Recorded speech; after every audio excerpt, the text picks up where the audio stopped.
Assalamualaikum warahmatullahi wabarakatuh. Salam sejahtera bagi kita semua. Om Swastiastu, Namo Buddhaya, salam kebajikan. Pada kesempatan ini kita akan membahas salah satu pendekatan penting dalam dunia pendidikan, yaitu deep learning atau pembelajaran mendalam. Jadi deep learning atau pembelajaran mendalam adalah pendekatan pembelajaran yang menekankan kualitas pemahaman. Jadi bukan hanya sekadar kuantitas informasi yang dihafal. Dalam pembelajaran mendalam, murid tidak hanya mengetahui suatu konsep saja, tetapi benar-benar memahami, merefleksikan, serta mampu menggunakannya dalam situasi yang berbeda-beda.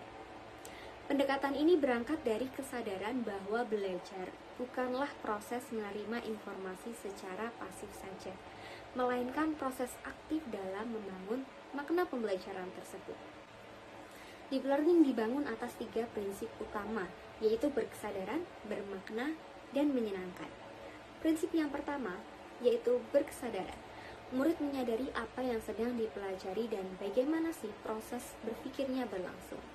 Mereka mampu merefleksikan pemahaman, menyadari kesalahan, serta mampu memperbaiki strategi belajarnya. Kesadaran ini membentuk kemampuan regulasi diri murid tersebut. Prinsip yang kedua yaitu prinsip bermakna. Pembelajaran menjadi bermakna ketika materi dapat terhubung dengan pengalaman dan konteks kehidupan nyata.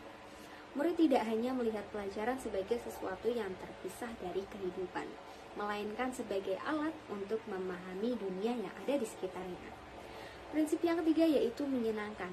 Pembelajaran yang menyenangkan menciptakan rasa aman secara psikologis. Murid merasa dihargai, didengar, dan diberi ruang untuk bereksplorasi.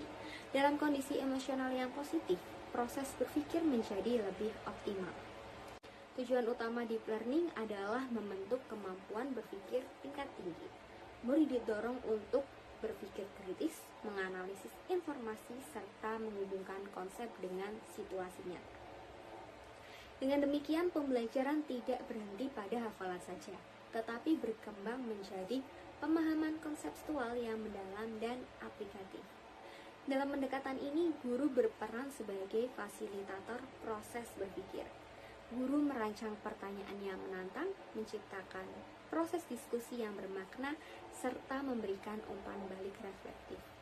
Guru juga menyusun penilaian autentik yang tidak hanya mengukur hasil akhir saja, tetapi juga proses berpikirnya murid. Peran guru bergeser dari pemberi informasi menjadi perancang pengalaman belajar. Deep learning diwujudkan melalui aktivitas yang menuntut partisipasi aktif murid, seperti diskusi berpikir tingkat tinggi, tugas kontekstual, dan eksperimen reflektif. Melalui proses ini, murid membangun pemahaman secara kolaboratif dan belajar melihat suatu konsep dari berbagai sudut pandang. Hasil dari deep learning terlihat pada pemahaman konseptual yang lebih mendalam, kemampuan mentransfer pengetahuan ke situasi baru, dan meningkatnya keterlibatan serta motivasi belajar murid.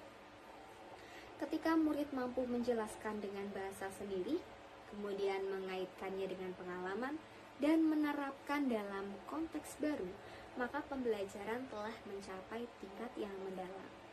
Dengan demikian, deep learning bukan hanya sekedar strategi pembelajaran, melainkan paradigma pendidikan yang menempatkan murid sebagai subjek aktif dan membangun pengetahuan. Pendekatan ini mempersiapkan murid bukan hanya untuk lulus ujian saja, tetapi untuk memahami kehidupannya. Baik, sekian pembahasan kita terkait pendekatan pembelajaran mendalam atau deep learning. Terima kasih. Wassalamualaikum warahmatullahi wabarakatuh.